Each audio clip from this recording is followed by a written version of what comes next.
Hi everybody. I hope everybody's having a good day. I'm out camping today, so or glamping, or whatever you want to call it. Anyway, I wanted to go over a devotional today. Hi, my name's Cherie, and I hope you can see me because I can't see what you're seeing right now. I've got it turned so I can show you my Bible here in a minute. Anyway, I'm Cherie, and welcome to my channel. If you like these videos, just hit like and subscribe. And I think there'll be something on here a little bit for everybody. And this one, my last video was on not letting the world transform who you really are and knowing who you really are. So today, I'm going to do one called Two of Me. And it is in the same Bible, and I'll show that to you here in a second. And if you'll bear with me, I'll try to put the camera down where you can see. Hang on just a moment. Well, as you can see, Gizmo, hi Giz, Oscar's mowing grass, and he is on the lookout. Hello Gizmo, I see you under there. Come here. Hang on just a minute. Okay. You know what? I totally forgot what I was doing. I went outside and got a basket of clothes and stuff and brought them in here. I totally forgot I was making this video. Am I not a maniac or what? There goes Gizmo playing with his ball, of course, even on the camper.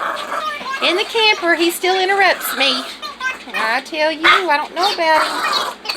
Gizmo. Gizmo. Look here.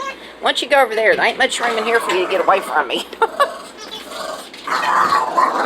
Oh, you're vicious. You're a vicious boy.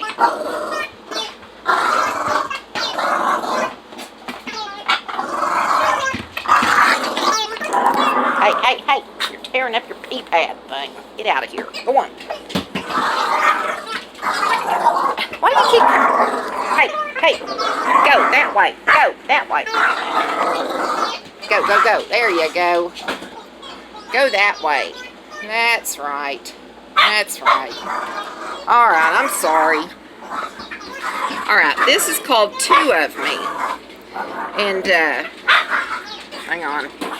Let me get this back down here. Oh my goodness, he'll get tired of that in a minute. I apologize. Okay, this is called Two of Me. And it's a devotional in this women's Bible that I was using the other day. Okay. And anyway, I'll show you the pages here and I'll go on and read. Simplicity has become a cool, trendy topic. See if I can see it.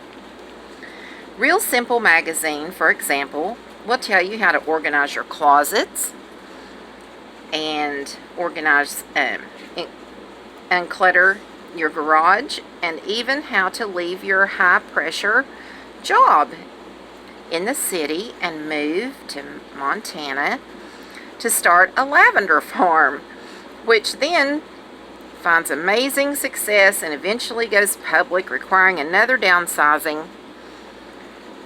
The popular message is this: embracing simplicity will make your life more manageable and more enjoyable. Now, do you think so? Do you think it would do that? Do you? Alright. But simplicity, from a biblical perspective, is not about making our lives more manageable. Did Moses' life become less complex after the burning bush? Did Esther's decision to follow God make her life easier? Consider Joseph and Mary. Did submitting to God make their young lives more manageable? Hardly. And we shouldn't forget the Apostle Paul. Few would argue that the persecution he endured was a manageable lifestyle. These examples, and many others, reveal, that for God's people, the opposite of simplicity is not complete complexity, it's duplicity.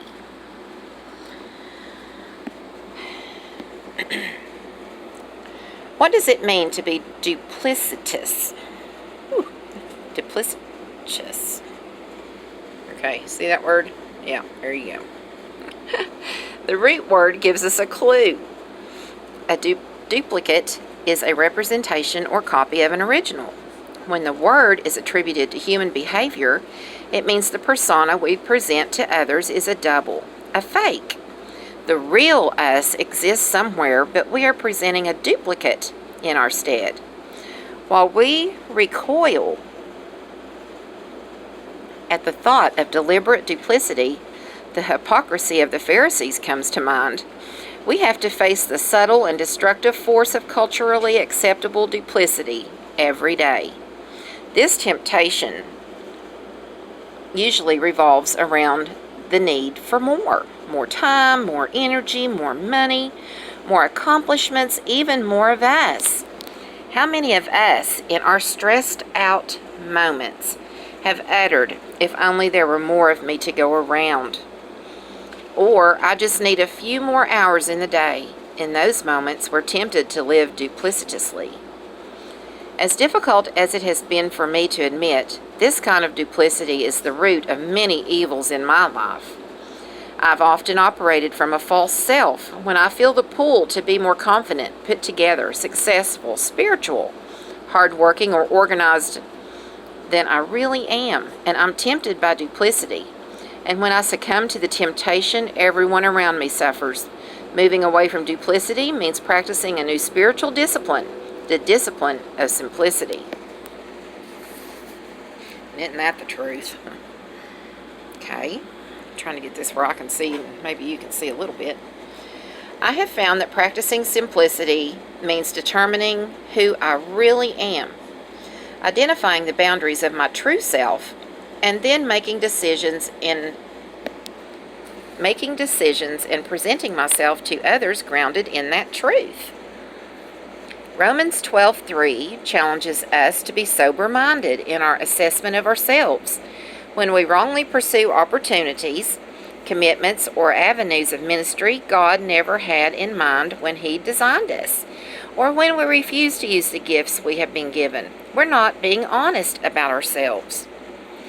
In an important sense, simplicity is not only about what we have and possess, but also about how we determine what we will give. In 2 Corinthians 9:7, Paul says we should give what we decide in our hearts to give, not reluctantly or under compulsion, because God loves a cheerful giver. This verse is often applied to financial giving, but I believe it applies to any resource we give away, including our time, energy, or skills. During one particularly overextended time, most of my gives were reluctant or under the compulsion. I felt I had to help, I had to serve, or had to solve the problem. But when we attempt to give what we do not have, we cross a boundary and we trespass into joylessness. When an opportunity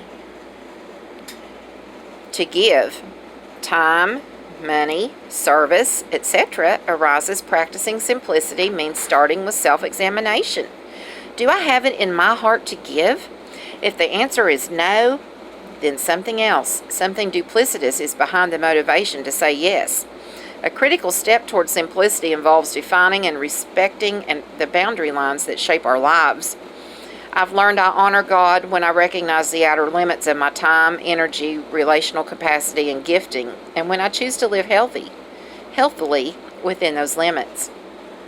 Moving from duplicity to simplicity requires a new way of life, one marked by defining boundaries, being honest about how God has gifted and formed us, and keeping accounts of what we are truly capable of giving. As we travel down this path, we might discover life's complexity actually increasing as we step out in obedience. But we can learn to rest even amid the complexity if our interior life is one of quietness, trust, and rest with God. And that is so true. Our lives are so hectic. I'm going to try to turn this back around. Our lives are so hectic. We just don't take time to do things we really should be doing. We only do the things we want to do. And that's not good. I mean, we need to be well-rounded. We need to help others. We need to be available for others if they was to need us. you know, there's different ways of looking at things in life that would make our life more simpler. And like it says, it's just not giving of money. It's our effort and our time and our caring of other people. So I thought that was going to be a good lesson today to kind of coincide with the lesson that we had last time. Now the verses for this is, let me put you down here, is 1 Kings 11, 1 through 13. And if we go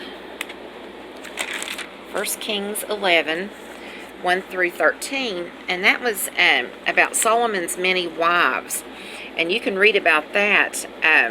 It lists, you know, the people that he loved, and he was getting older, and it talks about different things in there, but you can read through that. And then the other key verses was Romans 12:3, and it was, I had one down here somewhere. Let me see, where'd he go? Here we go. 2 Corinthians 9:7. So we've got those right there, and you know, we can go through and study the Bible and stuff and learn what we need to know about how we should be and how we can strive to be. Not necessarily what we are or what we've become, but maybe what we can become by bettering ourselves. Well, anyway, I didn't want to keep you on here too long, but I did want to let you know that, Gizmo, where'd you go? That, oh, I see. You see? There he is. Hi, Gizzy. Gizmo. Hey. You mad at me because I took the toy? Hey. Yoo-hoo. Gizmo. Hey. Hey. Hey. Gizmo. There you are. Say hi. It's like I'm not interested. Anyway, I hope you all enjoy your day, and I will be back here as soon as I can to share another video with you. But thanks for hanging in there with me, and don't forget to hit the like button and subscribe and comment. That helps me out a lot. It keeps me in everybody's feed. That way they can see when I put videos up. And there might be something in there that would help someone else, and that's a way you could go about being there for someone else, is by, if you share videos that you like that are inspirational to you, maybe it'll help someone else, and just hitting that one button might be a blessing to someone else that you can give them. So anyway, thanks for watching. Remember to live, love, laugh, and laugh some more, because laughter's the best medicine. And I'll see you back here real soon. Thanks a lot. Bye-bye.